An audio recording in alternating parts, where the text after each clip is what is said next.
رسول اللہ صلی اللہ علیہ وسلم نے فرمایا جمعہ کے دن اور جمعے کی رات کو کثرت سے مجھ پر درود پڑا کرو، بس جو آدمی مجھ پر ایک دفعہ درود بھیجے گا اللہ اس پر 10 رحمتیں نازل کرے گا. اللہم صلی علی محمد. رسول اللہ صلی اللہ علیہ وسلم نے فرمایا تمہارے افضل دنوں میں سے جمعے کا دن ہے. اسی دن آدم علیہ السلام پیدا کیے گئے، اسی دن ان کی روح قبض کی گئی، اسی دن سور پھونکا جائے گا اور اس دن سب لوگ بے ہوش ہوں گے. اس لیے اس دن مجھ پر کثرت سے درود بھیجا کرو کیونکہ تمہارا درود مجھ پر پیش کیا جاتا ہے. کہتے ہیں لوگوں نے پوچھا یا رسول اللہ ہمارا درود آپ پر کس طرح پیش کیا جائے گا جبکہ آپ کا جسم بوسیدہ ہو چکا ہوگا؟ تو آپ نے فرمایا بے شک اللہ عز و جل نے انبیاء کے جسموں کو زمین پر حرام کر دیا ہے، یعنی فرشتوں کے ذریعے آپ تک درود پہنچایا جاتا ہے. انبیاء کے جسموں کو مٹی نہیں کھاتی، صحیح سلامت ہوتے ہیں ان کے جسم. سورۃ الکہف پڑھنا، نبی صلی اللہ علیہ وسلم نے فرمایا جو شخص جمعہ کے دن سورۃ الکہف پڑھتا ہے تو اس کے لیے دوسرے جمعے تک نور روشن رہتا ہے. غسل کرنا، ہر بالغ پر جمعہ کے لیے جانا ضروری ہے اور ہر وہ شخص جس پر جمعہ کے لیے جانا ضروری ہے اس پر غسل ہے، یعنی اس کو لازمی غسل کرنا چاہیے، اللہ یہ کہ کوئی مجبوری ہو. تو آپ اپنا اسکیجول اس طرح بنائیں نا کہ جیسے اگر آپ ہر روز نہاتے ہیں پھر تو کوئی مسئلہ نہیں، لیکن اگر آپ ایک دن چھوڑ کے ایک دن نہاتے ہیں تو آپ پھر اس طرح اسکیجول کریں کہ جیسے آپ منڈے کو نہائے، پھر وینسڈے کو نہائے، پھر جمعے کو نہائے، پھر آپ سیٹرڈے سنڈے اگر نہیں بھی نہاتے پھر منڈے. تو اس طرح آپ جمعے کو مس نہیں کریں گے. یہ نہیں کہ جمعرات کو نہا کے جمعہ کو چھوڑ دیا یا جمعہ چھوڑ کے ہفتے کو نہائے، ایسا نہیں کرنا چاہیے. علماء نے غسل کے حکم کے بارے میں اختلاف کیا. بعض تو کہتے ہیں یہ واجب ہے، یعنی فرض کے درجے میں ہے، اور جمہور علماء یہ کہتے ہیں کہ مستحب ہے، پسندیدہ ہے، افضل عمل ہے. حدیث میں آتا ہے جس نے جمعے کے دن وضو کیا اس نے اچھا کیا اور جس نے غسل کیا تو یہ افضل ہے. صفائی میں مبالغہ ہوتی نا، ویکلی صفائی آپ کو کرنی ہوتی ہے، یعنی جیسے ناخن وغیرہ کاٹتے ہیں یا پھر اپنے زائد بال وغیرہ اتارتے ہیں، تو یہ سب چیزیں اگر جمعے کے دن ہو تو زیادہ بہتر ہے. نبی صلی اللہ علیہ وسلم نے فرمایا جو شخص جمعے کے دن اچھی طرح غسل کرے، اچھی طرح سنوار کر وضو کرے، اپنے بہترین لباس میں سے پہنے، یعنی جمعے کے دن باقی دنوں کی نسبت اچھا لباس پہنے، اللہ نے اس کی قسمت میں گھر والوں کی جو خوشبو لکھی ہو وہ لگا لے، یعنی گھر میں جو بھی خوشبو ہے. پھر جمعہ پڑھنے آئے تو لغو کام نہ کرے، 2 آدمیوں کے درمیان جدائی نہ کرے، یعنی 2 لوگ بیٹھے ان کے بیچ میں گھس کے بیٹھ جائے. اس جمعے اور دوسرے جمعے کے درمیان کے پورے ہفتے کے گناہ معاف کر دیے جاتے ہیں. پھر مسواک کرنا، جمعے کی سنتیں بتاتے ہوئے آپ نے فرمایا اور تم پر مسواک کرنا لازم ہے. اچھا لباس پہننا، نبی صلی اللہ علیہ وسلم نے فرمایا اگر ممکن ہو تو جمعہ کے لیے اپنے کام کاج کے کپڑوں کے علاوہ 2 کپڑے اور بنا رکھنے میں کیا حرج ہے. اسپیشل ڈریس رکھے جو جمعے کو ہی پہن لے. خوشبو لگانا، یعنی خوشبو لگائے، حدیث میں آتا ہے چاہے وہ عورت کی خوشبو سے ہو، یعنی آپ کی اپنی نہیں، بیوی کی خوشبو پڑی ہو وہی لگا لو، لیکن لگاؤ. تیل لگانا، جو شخص جمعہ کے دن غسل کرے اور جس قدر ممکن ہو پاکیزگی حاصل کرے اور اپنے تیل میں سے تیل لگائے یا اپنے گھر کی خوشبو میں سے خوشبو لگائے. پھر نکلے کہ 2 آدمیوں کے درمیان تفریق نہ کرے، جتنی مقدرہ نماز پڑھ لے اور جب امام بات کرے تو خاموش رہے. اس جمعے سے لے کر دوسرے جمعے تک اس کے گناہ بخش دیے جاتے ہیں. جمعہ کا وقت، سورج ڈھلتے ہی جمعہ پڑھنا، سورج ڈھلتے ہی جمعہ پڑھنا، اول وقت جمعہ پڑھنا، بہت لیٹ نہیں کرنا چاہیے. ایاس بن سلمہ بن اکوع اپنے والد سے روایت کرتے ہیں، انہوں نے کہا کہ ہم رسول اللہ صلی اللہ علیہ وسلم کے ساتھ جمعے کی نماز پڑھ کر واپس لوٹتے تھے تو دیواروں کا سایہ اتنا نہیں ہوتا تھا کہ ان سے اپنے آپ کو سایہ مہیا کیا جا سکے، یعنی ابھی سورج بہت تھوڑا ڈھلا ہوتا تھا. ہاں گرمی کی شدت میں تاخیر کی اجازت ہے. مسجد میں داخلہ، مسجد کی طرف جلدی نکلنا، تحیت المسجد ادا کرنا. عمر بن دینار کہتے ہیں انہوں نے جابر رضی اللہ عنہ کو کہتے ہوئے سنا کہ ایک شخص جمعہ کے دن مسجد میں داخل ہوا اس حال میں کہ نبی صلی اللہ علیہ وسلم خطبہ دے رہے تھے. تو آپ نے فرمایا کیا تم نے نماز پڑھی؟ اس نے کہا نہیں. تو آپ نے فرمایا کھڑے ہو 2 رکعتیں پڑھو. اب یہ بڑا اہم مسئلہ ہے، مسجد میں داخل ہو چاہے خطبہ ہو رہا ہو 2 رکعت پڑھے بغیر نہ بیٹھو، ٹھیک ہے. اور یہ کیا ہے؟ دراصل تحیت المسجد، یہ جمعے کی سنتیں نہیں ہیں، یہ کیا ہے؟ تحیت المسجد ہے. اور مختصر پڑھی جائیں، یعنی امام جب خطبہ دے رہا ہو تو چاہیے کہ 2 رکعتیں پڑھے اور دونوں میں اختصار کرے. نماز سے قبل ہلکا بنانے کی ممانعت، مثلا آپ جلدی چلے گئے تو یہ نہیں کہ ایک گروپ بنا کے آپس میں گپ شپ شروع کر دیں، نہیں، سیدھے ہی لائنوں میں بیٹھیے. انتظار کا وقت کیسے گزاریں گے؟ نفل پڑھ کے بیٹھ گئے، ذکر اذکار کریں، قبلے کی طرف رخ کر کے لائنوں میں بیٹھیں، حلقہ نہیں بنائیں، بیٹھ کے خرید و فروخت نہیں کریں، تاخیر سے آنے پہ گردنیں پھلانگ کے نہ آگے جائیں۔ رسول اللہ صلی اللہ علیہ وسلم نے فرمایا ٹیک لگا کے مت کھاؤ، یہ عام ایک ادب بتایا، یعنی اس طرح ٹیک لگا کے نہیں کھاؤ، کھانے کے وقت سیدھے ہو جاؤ۔ چھنے ہوئے آٹے کی روٹی نہ کھاؤ، میدا۔ مسجد میں کوئی جگہ مقرر نہ کرو کہ یہ میری جگہ ہے، آپ کیوں آج یہاں کھڑی ہو گئی، کہ تم اسی میں ہی نماز پڑھو۔ کچھ لوگ ہوتے ہیں نا آ کے مخصوص جگہ ہی پڑھتے ہیں، اگر کوئی اور وہاں ہو جائے ڈسٹرب ہو جاتے ہیں۔ اور جمعہ کے دن لوگوں کی گردنیں نہ پھلانگو، ورنہ اللہ تمہیں قیامت کے دن لوگوں کے لیے پل بنا دے گا۔ کیونکہ بہت اذیت کی بات ہے نا، بیٹھے ہیں لوگ باقاعدہ بعض اوقات کندھوں پہ ہاتھ رکھ کے اس کو تنگ کر اس کو تنگ کر، تو یہ نہیں کرنا چاہیے۔ اگر آپ کو اٹھنا بھی پڑ گیا بیچ میں تو واپسی پہ پیچھے کھڑے ہو جائیے، اگلی لائن مل جائے گی۔ جی یہ تو بہت ضروری بات آپ نے کی کہ جب لوگ مسجد آئے تو پہلی صف میں بیٹھے، یہ نہیں پہلی چھوڑ کے آخری میں بیٹھ جائیں اور پھر لوگ ان کی گردنیں پلانگتے رہیں، دوسروں کے لیے فتنہ بننا۔ جابر بن عبداللہ رضی اللہ عنہ سے روایت ہے کہ جمعے کے دن رسول اللہ صلی اللہ علیہ وسلم خطبہ ارشاد فرما رہے تھے کہ ایک آدمی مسجد میں داخل ہوا، وہ قریب آ کر بیٹھنے کے لیے لوگوں کے اوپر سے گزرنے لگا۔ رسول اللہ صلی اللہ علیہ وسلم نے فرمایا بیٹھ جاؤ، تحقیق تم نے لوگوں کو تکلیف پہنچائی اور دیر سے آئے۔ یہ عربی کے الفاظ بڑے خوبصورت ہیں، اجلس فقد آذیت و آنیت، کتنی جامع زبان ہے یہ، اجلس فقط آذیت، تو نے اذیت دی، و آنیت اور دیر سے آئے، ہاں تو اس سے منع کیا گیا۔ کسی کو اس کی جگہ سے نہ اٹھانا۔ جابر رضی اللہ عنہ نبی صلی اللہ علیہ وسلم سے روایت کرتے ہیں، آپ نے فرمایا تم میں سے کوئی شخص جمعہ کے دن اپنے بھائی کو کھڑا نہ کرے کہ پھر دوسری طرف سے آ کر اس کی جگہ پہ خود بیٹھ جائے، بلکہ جو آئے وہ کہے جگہ کشادہ کرو، ہمارے لیے بھی جگہ بناؤ، یہ کہے۔ خطبہ جمعہ اور اس کے آداب۔ خطبہ جمعہ کی اہمیت، جب اذان ہو جائے تو کیا کرے انسان؟ مسجد کی طرف دوڑ پڑے۔ تو مسجد میں جماعت تو نہیں ہو رہی ہوگی، پہلے کیا ہو رہا ہوگا؟ خطبہ ہو رہا ہوگا۔ امام کا خطبے سے پہلے سلام کرنا۔ نبی صلی اللہ علیہ وسلم جب ممبر پر چڑھتے تو حاضرین کو السلام علیکم کہتے۔ امام کا کھڑے ہو کر خطبہ دینا۔ رسول اللہ صلی اللہ علیہ وسلم کھڑے ہو کر خطبہ دیتے، پھر بیٹھ جاتے، پھر کھڑے ہوتے اور کھڑے ہو کر خطبہ دیتے، یعنی بیچ میں تھوڑا سا بیٹھ بھی جاتے تھے۔ جس نے تمہیں یہ خبر دی کہ آپ بیٹھ کر خطبہ دیتے تھے تو تحقیق اس نے جھوٹ بولا، بس یقیناً اللہ کی قسم میں نے آپ کے ساتھ 2000 سے زائد نمازیں پڑھی ہیں، یعنی جن میں بہت سے جمعے بھی آئے ہیں، تو ایسا کچھ نہیں۔ امام کا 2 خطبے دینا، یعنی کھڑے تھے پہلے، پھر ذرا بیٹھ گئے، پھر دوسری دفعہ اٹھے تو یہ 2 خطبے ہو گئے۔ مختصر خطبہ دینا۔ آپ کے خطبات چند کلمات ہوا کرتے تھے، بہت لمبی تقریریں نہیں، آپ کا خطبہ درمیانہ ہوتا تھا۔ نبی صلی اللہ علیہ وسلم نے فرمایا آدمی کا نماز کو لمبا کرنا اور خطبے کو مختصر کرنا اس کی سمجھداری کی علامت ہے۔ بس نماز لمبی کرو اور خطبہ مختصر کرو، کیونکہ بعض بیان جادو جیسا اثر رکھتے ہیں، یعنی تھوڑا بھی بات کرو گے تو دل میں چلی جائے گی۔ نماز پہ زیادہ توجہ۔ نبی صلی اللہ علیہ وسلم کا خطبے میں سورۃ قاف پڑھنا۔ حارثہ بن نعمان کی بیٹی سے روایت ہے، کہتی ہے کہ میں نے سورۃ قاف رسول اللہ صلی اللہ علیہ وسلم سے سن کر حفظ کر لی۔ آپ ہر جمعے کو خطبے میں پڑھا کرتے تھے۔ سامعین کا امام کی طرف رخ کرنا، یعنی جمعے کے دن یہ نہیں کہ آپ کرسی لگا کے کسی اور طرف منہ کر کے بیٹھ جائیں اور جب جماعت ہو تو پھر صف میں کھڑے، نہیں، آپ صف میں بیٹھے ہو، کس طرف منہ ہو؟ قبلہ رخ ہو، امام سامنے ہی ہوگا نا قبلے کی طرف۔ ایک صحابی کہتے کہ جب آپ ممبر پہ چڑھتے تو ہم اپنے چہروں کے ساتھ آپ کی طرف متوجہ ہوتے، ادھر ادھر نہیں دیکھتے تھے خطبے کے دوران۔ امام کے قریب بیٹھنا۔ اللہ کے نبی صلی اللہ علیہ وسلم نے فرمایا ذکر میں حاضر ہوا کرو، یعنی خطبہ میں، اور امام کے قریب بیٹھا کرو، بے شک آدمی دور ہوتا رہتا ہے حتیٰ کہ وہ جنت میں بھی پیچھے ہی ہوگا اگرچہ وہ اس میں داخل بھی ہو جائے۔ یہ تاخیر کی اتنی مذمت ہے۔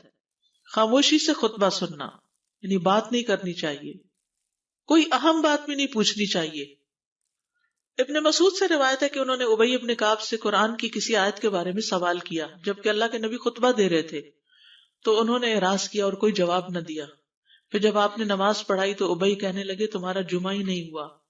تو ابن مسعود نے رسول اللہ صلی اللہ علیہ وسلم سے پوچھا تو آپ نے فرمایا ابی نے سچ کہا، کوئی بات کرنے کی اجازت نہیں، یہ کہنے کی بھی کہ چپ ہو جاؤ یہ بھی اجازت نہیں۔ عبداللہ بن مسعود کہتے کہ جب امام جمعہ کے لیے آ گیا پھر تمہارا اپنے ساتھی سے یہ کہنا کہ خاموش رہو لغویت کے لیے کافی ہے، یہ بھی لغو بات ہے۔ کوئی لغو حرکت نہ کرنا، کنکریوں سے نہ کھیلنا، فون سے نہیں کھیلنا، میسیجز چیک نہیں کرنا، انگلیوں میں انگلیاں ڈال کے پٹاخے نہیں بجانا، گوٹ مار کے نہیں بیٹھنا. گوٹ مار کے کیسے بیٹھتے ہیں؟ گھٹنے اوپر کر کے اور یوں ایسے گھٹنوں کے گرد ہاتھ ڈال کے. کئی دفعہ ایسے نظر آتا ہے کہ خطبے میں لوگ اس طرح بیٹھے ہوتے ہیں کیونکہ پتہ نہیں ہے.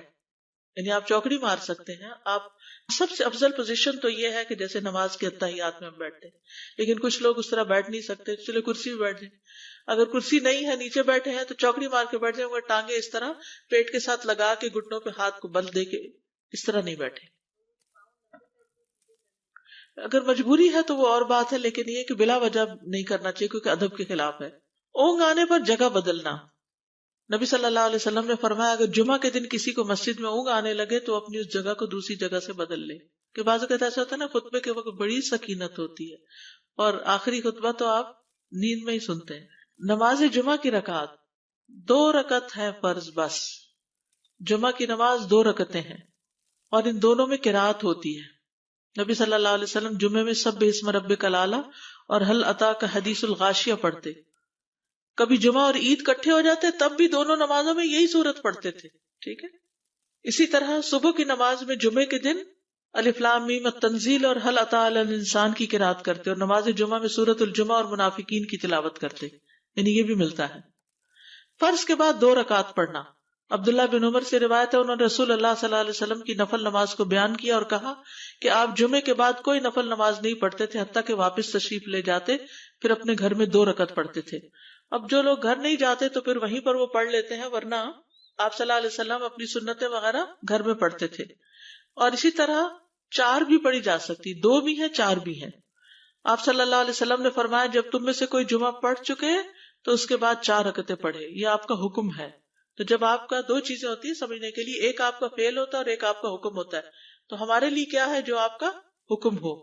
جمعے کے بعد کوئی اور نماز پڑھنے سے پہلے گفتگو کرنا، یعنی سنت پڑھنے سے پہلے گفتگو کرنا. اسما بن مالک سے مرفوعاً روایت ہے کہ جب تم میں سے کوئی آدمی جمعہ کی نماز پڑھے تو اس کے بعد اس وقت تک کوئی نماز ادا نہ کرے جب تک کسی سے کلام نہ کرے یا اس جگہ سے نکل نہ جائے. پہلے منع تھا، اب کوئی نہ کوئی بات کر لینی چاہیے. نہیں سمجھ آئی؟ یعنی جمعہ پڑھ لیا آپ نے اور پھر کسی سے آپ سلام دعا کر لیں، اس کے بعد سنت پڑھیں یا نفل جو بھی. ٹھیک ہے. اور گھر جانا ہے تو گھر جا کے پڑھیں، اور اگر گھر نہیں جانا، کام پہ جانا ہے تو ادھر ہی پڑھ کے چلے جائیں. کتنا پیارا ہے ہمارا دین کہ اتنا لمبا بھی چپ کا روزہ نہیں رکھوایا. بالکل. عاصم سے روایت ہے، وہ ابو قلابہ سے نقل کرتے ہیں، میں نے ان کے ساتھ جمعہ کی نماز پڑھی. جب میں نے اپنی نماز پوری کر لی انہوں نے میرے ہاتھ کو پکڑا اور میری جگہ پر کھڑے ہوئے اور مجھے اپنی جگہ پہ کھڑا کیا. وہ جو ہم چینج کرتے ہیں نا جگہ، وہ اس کی بات ہو رہی ہے. یعنی جمعے کے بعد کوئی اور نماز پڑھنے سے پہلے بات بھی کر لینا، جگہ بھی تبدیل کرنا. لیکن اگر کچھ لوگ پہلے سے ہی آپ کی سنتیں شروع کر چکے اور کوئی چینج کرنے والا نہیں تو پھر پڑھ لیجئے. یعنی یہ مستحب اعمال ہے، ان میں ایسا نہیں کہ کوئی گناہ لازم ہو جائے گا، لیکن افضل یہ ہے، افضل سے اجر زیادہ ہو جاتا ہے. جمعہ کے دیگر احکام. 1 رکعت پانے پر بھی جمعہ ادا ہو جاتا ہے. یعنی اگر کسی کو رش مل گیا، پارکنگ نہیں ملی اور 1 رکعت میں بھی پہنچ گیا تو جمعہ ہو گیا. امام سے دعا کا کہنا. انس کہتے ہیں کہ ایک سال نبی صلی اللہ علیہ وسلم کے عہد میں لوگ قحط میں مبتلا ہوئے. جمعہ کے دن میں نبی صلی اللہ علیہ وسلم کے خطبہ پڑھنے کے دوران میں ایک اعرابی کھڑا ہو گیا. کہا یا رسول اللہ، مال تباہ ہو گئے، بچے بھوکے مرنے لگے، اس لیے آپ اللہ سے ہمارے حق میں دعا کیجیے. آپ نے اپنے دونوں ہاتھ اٹھائے. اس وقت آسمان پر بادل کا ایک ٹکڑا بھی نہیں تھا. قسم ہے اس ذات کی جس کے ہاتھ میں میری جان، آپ نے ہاتھ اٹھائے بھی نہیں تھے کہ پہاڑوں کی طرح بادل کے بڑے بڑے ٹکڑے امڑ آئے. یہ معجزہ ہے آپ کا، آپ کی دعا قبول ہو گئی. پھر آپ ممبر سے ابھی اترے نہیں تھے کہ میں نے آپ کی داڑھی پر بارش کے قطروں کو ٹپکتے ہوئے دیکھا. اس دن خوب بارش ہوئی. پھر دوسرے دن، تیسرے، چوتھے، حتیٰ کہ دوسرے جمعے تک سلسلہ جاری رہا. دوسرے جمعے وہی عربی یا کوئی اور کھڑا ہو گیا اور کہا یا رسول اللہ، چھتیں گر گئی، مال ڈوب گیا، اس لیے آپ ہمارے لیے اللہ سے دعا کیجیے. چنانچہ آپ نے اپنے دونوں ہاتھ اٹھائے اور فرمایا اے میرے اللہ، ہمارے ارد گرد برسا، ہم پر نہ برسا. اور بدلی کے جس طرف اشارہ کرتے وہ بدلی ہٹتی جاتی اور مدینہ ایک حوض کی طرح ہو گیا. وادی کنات 1 مہینے تک بہتا رہا. جو شخص بھی کسی علاقے سے آتا تو اس پر بارش کا حال بیان کرتا، جیسے ہوتا ہے نا کوئی فلڈ آ جائے یا کچھ ہریکین، تو پھر ہر کوئی موضوع گفتگو ہو جاتا ہے. جمعہ کے بعد قیلولہ کرنا. انس کہتے ہیں کہ ہم لوگ جمعہ کے دن سویرے نکلتے اور جمعہ کی نماز کے بعد قیلولہ کرتے تھے، جمعہ کے بعد کھانا کھانا. سہل کہتے ہیں کہ ہم نہ تو قیلولہ کرتے نہ دوپہر کا کھانا کھاتے مگر جمعے کے بعد. لنچ کب ہے؟ جمعے کے بعد. جمعے کو قیام و سیام کے لیے خاص کرنے کی ممانعت ہے، یعنی اس دن کی رات کو شب جمعہ منانا کہ اس رات پوری عبادت کریں گے، یہ سنت سے ثابت نہیں. ٹھیک ہے. اور دن کو روزے کے لیے خاص کرنا یہ بھی سنت سے ثابت نہیں، الا یہ کہ کوئی معمول کا روزہ رکھتا ہے، ایام 20 کا روزہ ہے تو وہ اور بات ہے. ابو ہریرہ سے روایت ہے کہ میں نے رسول اللہ صلی اللہ علیہ وسلم کو فرماتے ہوئے سنا، تم میں سے کوئی شخص جمعہ کے دن روزہ نہ رکھے مگر یہ کہ اس کے ایک دن پہلے یا اس کے بعد کا دن ملا کر روزہ رکھے. جمعہ کے دن خرید و فروخت کی ممانعت ہے. جمعہ کے دن جب نماز کے لیے پکارا جائے تو اس وقت اللہ نے خرید و فروخت سے منع کیا ہے. وَذَرُوا الْبَيْعَ، اس دن کاروبار حرام ہے. اور یہ جمعے کی دوسری اذان کے ساتھ تعلق رکھتا ہے، یعنی صبح صبح کام کر سکتے ہیں لیکن اذان ہوتے ہی چھوڑ دیں، اور جب پھر جمعہ سے فارغ ہو جائے تو دوبارہ دکان پہ جا کے بیٹھ جائیں. جابر بن عبداللہ کہتے ہیں کہ نبی صلی اللہ علیہ وسلم جمعہ کے دن خطبہ ارشاد فرما رہے تھے کہ مدینہ میں ایک تجارتی قافلہ آیا. رسول اللہ صلی اللہ علیہ وسلم کے صحابہ اس کی طرف لپک پڑے اور آپ کے پاس مسجد میں صرف 12 آدمی بچے. تو رسول اللہ صلی اللہ علیہ وسلم نے یہ صورت دیکھ کر فرمایا، اس ذات کی قسم جس کے ہاتھ میں میری جان ہے، اگر تم سارے کے سارے چلے جاتے اور کوئی بھی باقی نہ بچتا تو اس وادی میں آگ بہ پڑتی. یعنی اتنا بڑا جرم ہے یہ. پھر یہ آیت نازل ہوئی، وَإِذَا رَأَوْا تِجَارَةً أَوْ لَهْوًا انفضوا إِلَيْهَا وَتَرَكُوكَ قَائِمًا، جب وہ کوئی سودا بکتا دیکھیں یا کوئی تماشا نظر آ جائے تو اس کی طرف دوڑ جاتے ہیں اور آپ کو کھڑا ہی چھوڑ دیتے ہیں. راوی کہتے ہیں جو 12 آدمی رسول اللہ صلی اللہ علیہ وسلم کے ساتھ رہے ان میں ابو بکر اور عمر رضی اللہ عنہ بھی شامل تھے. جمعے کے دن قبولیت کی گھڑی ہوتی ہے، اس وقت اللہ سے بھلائی مانگنی چاہیے. رسول اللہ صلی اللہ علیہ وسلم نے فرمایا، جمعے کے دن میں ایک گھڑی ایسی ہے کہ کوئی مسلمان اللہ سے کسی خیر کا سوال کرتے ہوئے اس کی موافقت نہیں کرتا مگر اللہ اسے وہی خیر عطا کر دیتا ہے. فرمایا یہ ایک چھوٹی سی گھڑی تھوڑی دیر کے لیے ہوتی ہے اور یہ ہر جمعے کو ہوتی ہے. ٹھیک ہے. اور خصوصاً نماز میں بھی اگر کوئی دعا کر رہا ہوتا ہے نا انسان تو وہ بھی قبول ہو جاتی ہے. نماز میں دعا کہاں ہوتی ہے؟ شروع میں ہوتی ہے، رکوع میں ہوتی ہے، سجدے میں ہوتی ہے، تشہد میں ہوتی ہیں. تو اگر یعنی جمعہ پڑھ رہے ہیں اور بیچ میں دعائیں آ گئی ہیں تو ہو سکتا وہی گھڑی آ گئی ہو اور آپ کی دعا قبول ہو جائے. اور یہ تورات میں بھی اس کا ذکر تھا. ابو ہریرہ رضی اللہ عنہ کہتے ہیں کہ رسول اللہ صلی اللہ علیہ وسلم نے فرمایا، بہترین دن جس میں سورج طلوع ہوتا ہے جمعہ کا دن ہے. اس دن میں ایک گھڑی ایسی ہے کہ نماز کی حالت میں اگر کوئی مسلمان بندہ اللہ عز و جل سے کچھ طلب کرے تو وہ اس کو ضرور دیتا ہے. کعب نے کہا ایسا سال میں ایک مرتبہ ہوتا ہے؟ تو میں نے کہا نہیں بلکہ ہر جمعہ کو ہوتا ہے. کہتے ہیں پھر کعب نے تورات پڑھی تو کہا نبی صلی اللہ علیہ وسلم نے سچ فرمایا. ابو ہریرہ رضی اللہ عنہ کہتے ہیں کہ میں بعد میں عبداللہ بن سلام سے ملا اور ان سے اپنی اور کعب کی مجلس کا بتایا تو عبداللہ بن سلام رضی اللہ عنہ نے کہا میں جانتا ہوں وہ گھڑی کب آتی ہے. ابو ہریرہ نے کہا مجھے بھی بتائیے. انہوں نے کہا وہ جمعہ کے دن میں آخری گھڑی ہے. میں نے کہا یہ جمعے کے دن کی آخری گھڑی کیسے ہو سکتی ہے، حالانکہ رسول اللہ صلی اللہ علیہ وسلم نے فرمایا جو مسلمان بندہ اس کو نماز پڑھتے ہوئے پائے. اس وقت میں کوئی نماز نہیں پڑھی جاتی. تو عبداللہ بن سلام نے کہا کیا رسول اللہ صلی اللہ علیہ وسلم نے یہ نہیں فرمایا جو شخص نماز کے انتظار میں بیٹھا رہے وہ گویا نماز ہی کی حالت میں ہے حتیٰ کہ نماز پڑھ لے. کہتے ہیں میں نے کہا ہاں. تو انہوں نے کہا بس یہی ہے، یعنی اس وقت کیا کرنا چاہیے، آخری گھڑی میں وضو وغیرہ کر کے مغرب کی نماز کے انتظار میں بیٹھ کے دعائیں کریں، اذان ہو تو نماز پڑھ لیں. عصر کے بعد سے مغرب تک کا وقت ہے. انس بن مالک سے روایت ہے کہ نبی صلی اللہ علیہ وسلم نے فرمایا جمعہ کے دن اس گھڑی کو جس میں دعا کی قبولیت کی امید کی جاتی ہے عصر سے لے کر سورج ڈوبنے تک کے درمیان تلاش کرو اور دن کی آخری گھڑی ہے. تو اللہ سبحانہ و تعالی ہمیں اس دن کی برکتوں سے فائدہ اٹھانے کی توفیق عطا فرمائے.